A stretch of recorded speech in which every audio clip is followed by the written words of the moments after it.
2019 पर चुनाव की दस्तक क्या हुई? हमारे नेताओं ने अपनी जुबान से जंग का ऐलान कर दिया। अब अगर जनतंत्र में जनमत की जांच को जंग का नाम दे दिया जाए तो जाहिर तौर पर गोली बंदूक की बातें तो होंगी ही, और आजकल वही हो भी रहा है। कोई गोली की बोली बोल रहा है, किसी ने बैलेट से पहले बुलेट का राग छेड़ रखा है, तो कोई खून खराबे और कत्लेआम की बात कर रहा है। देखिए गैंग्स ऑफ नेतापुर पर हमारी एक खास रिपोर्ट।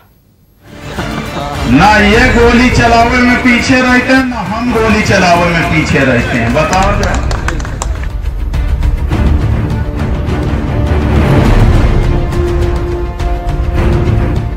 गोली की बोली बोलने वाले साहब का नाम इंद्रजीत सरोज है।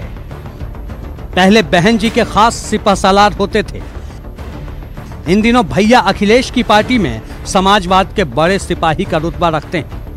बुआ और बबुआ के मेल से चुनाव में इनकी चांदी हो गई। कौशाम्बी का टिकट पक्का है, लेकिन सरोज साहब की जुबान कच्ची है। इंद्रजीत की जुबान ने इस बार भी उनको गच्चा दे दिया और गोली बंदूक से शुरू हुई उनकी बात आखिरकार नफरती बोल में तब्दील हो गई। अब तो चरवाहा का पाला पड़ा है पासी और यादव। क्यों बंसीलाल? हाँ, चरवाहा का पाला पड़ा है।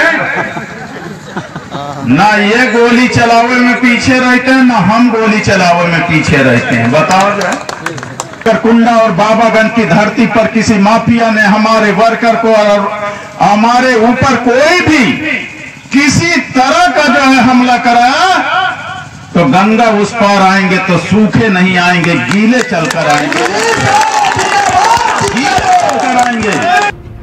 सुना ना आपने इंद्रजीत सरोज की नफरती सियासत की ये बंदूक वाली बोली। इस चुनावी फिजा में सरोज अकेले नहीं जो गोली बंदूक की बातें करके वोट की फसल काटना चाहते हैं। इनमें कुछ ऐसे भी हैं जिनसे देश ने सियासत में शब्दों की शालीनता की उम्मीद लगा रखी है। जयंत चौधरी आरएलडी प्रत्याशी बागपत।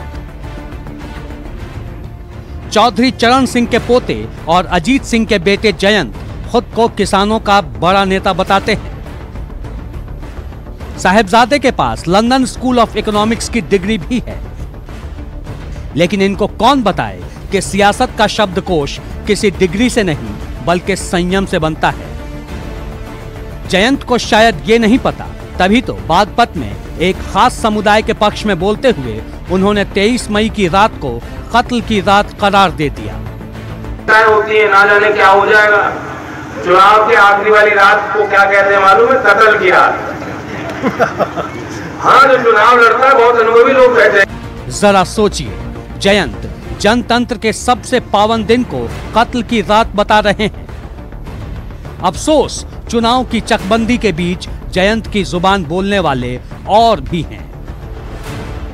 शायंतन बसु बीजेपी प्रत्याशी बसीरहाट। নির্বাচনের দিন বুথ যদি দখল করতে আসেন, সেই শাহজাহান হোক আর আওরঙ্গজেব হোক, সিআরপিএফ কে বলে দেব গুলি যেন বুক লক্ষ্য করে যায়, গুলি যেন পা লক্ষ্য করে না যায়। गोली की बोली बोलने वाले इन साहब को भी जरा गौर से पहचान लीजिए। पश्चिम बंगाल के इन साहब का नाम शायंतन बसु है। इनके कंधों पर बीजेपी ने बड़ी जिम्मेदारी दे रखी है, तभी तो बसीरहाट से इनका टिकट भी फाइनल हो चुका है। लेकिन शायंतन बाबू हैं कि अपने लोगों को, बूथ लूटने वालों को सीधे सीने में गोली मारने के लिए उकसा रहे हैं। इनका ये बयान एक बार फिर सुनिए। নির্বাচনের দিন বুথ যদি দখল করতে আসেন, সেই শাহজাহান হোক আর আওরঙ্গজেব হোক, সিআরপিএফ কে বলে দেব গুলি যেন বুক লক্ষ্য করে যায়, গুলি যেন পা লক্ষ্য করে না যায়। शायंतन बसु जैसे नेताओं की संख्या यहीं समाप्त नहीं होती। ऐसे नेताओं की जुबान समझने के लिए आइए अब आपको बंगाल से कश्मीर लेकर चलते हैं। जावेद राणा, नेता नेशनल कॉन्फ्रेंस। जावेद राणा ने अभी तक सियासत में कोई बड़ा मुकाम भले हासिल न किया हो, लेकिन अपनी जहरीली जुबान के दम पर ये अक्सर सुर्खियां बटोर ही लेते हैं। वक्त चुनाव का है, ऐसे में ये साहब भी भला क्यों पीछे रहते। लगे हाथ इनकी जुबान से भी सियासत का जहर निकल ही गया। और अफसोस इस जहर की जद में सीधे सीधे प्रधानमंत्री हैं। की कसम, अगर मेरा बस चले, अगर मुझे इतना अल्लाह ताला इक़्तिदार दे तो मैं इस देश के प्रधानमंत्री के खिलाफ जितने भी कत्ल हुए हैं जम्मू कश्मीर में और देश में, मैं इसको कत्ल के केस में अंदर ठोक दूंगा। ये कातिल है, ये मैं ये कहता हूं, बार बार कहता हूं, ये इंसानियत के कातिल हैं। कौन कातिल है और कौन इस मुल्क की रियाया का रहनुमा, इसका फैसला तो जनता जनार्दन कुछ दिनों में कर ही लेगी जावेद साहब। और यकीनन फैसला आपकी नफरती जुबान का भी होगा। रामशंकर कठेरिया, बीजेपी प्रत्याशी, आगरा। और आज उत्तर प्रदेश में हमारी सरकार है, केंद्र में हमारी सरकार है, और हमारा समर्पित विचारों का कार्यकर्ता, उसके लिए कोई भी जो उंगली भी उठाएगा तो उंगली भी तोड़ी जाएगी, और आंख भी दिखाएगा तो आंख का सामना भी आंख से किया जाएगा। जो बात नेता साहब के दिल के अंदर थी वो जनता के सामने सरेआम जुबान पर आ गई। आगरा से रामशंकर कठेरिया को बीजेपी ने मैदान में उतारा है और इन साहब को मैदान मारने की इतनी जल्दबाजी है कि इन्हें विरोधियों की एक उंगली भी बर्दाश्त नहीं। एक बार फिर सुनिए इनका ये बयान।